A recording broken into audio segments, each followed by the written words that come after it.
کہ کبھی بھی اپنے اندر کا بچہ نہیں مرنے دینا. اندر کے بچے کا زندہ ہونا اس کی کیا نشانی ہے؟ میں 3 نشانیاں بتائیں. پہلی نشانی یہ بتائی کہ وہ جو اندر کا بچہ ہے اس کی نشانی وہ سیکھتا رہتا ہے، لرن کرتا رہتا ہے. بچہ مسکرا سکتا ہے. جو بیمار ہوتا ہے نا، بیمار شخص کی، ذہنی بیمار شخص کی سب سے بڑی نشانی یہ اس کے چہرے کی معصومیت ختم ہو جاتی ہے. مسکرانا، چہرے پہ مسکراہٹ رکھنا، جو کہ سرکار دو عالم صلی اللہ علیہ وآلہ وسلم کی سنت بھی ہے. اس کے بارے میں یہ بھی ایک مفہوم حدیث ہے کہ اللہ اس شخص کی زندگی میں برکت شامل کر دیتا ہے جس کا اخلاق اچھا ہے. اور اخلاق اچھے کا سب سے بہترین ڈسپلے آپ کا چہرہ اور مسکراہٹ ہے.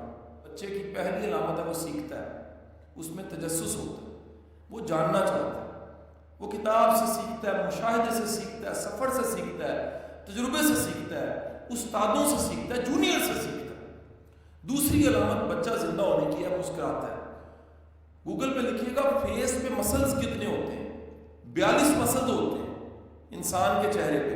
ان 42 مسلز کو زندہ رکھنے کے لیے کیا کرنا پڑتا ہے؟ مسکرانا پڑتا ہے. فیس کو اسمائل کے ساتھ نا آئینے میں دیکھیے گا، آپ کو خود پہ پیار آئے گا.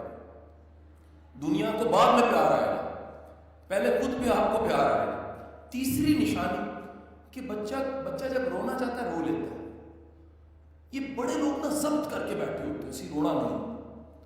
رونے کے لیے سب سے اچھی جگہ واصف علی واصف صاحب نے فرمایا کبھی رونا ہے تو دنیا والوں کے سامنے نہ رونا، اس کے سامنے رونا. اتھرو پیش کرنے ہیں. ہر چیز کا خریدار آپ کو دنیا میں مل جائے گا. کچھ لے کے جائیں، کوئی خریدنا چاہے گا. اتھرو کا خریدار میرا رب ہے. اور پیش کرنے ہیں تو اپنی عاجزی اور اتھروؤں کو رات تہجد کے وقت کبھی پیش کر کے دیکھنا، آپ کی عرضی کے جواب انشاءاللہ آنے شروع ہو جائیں گے.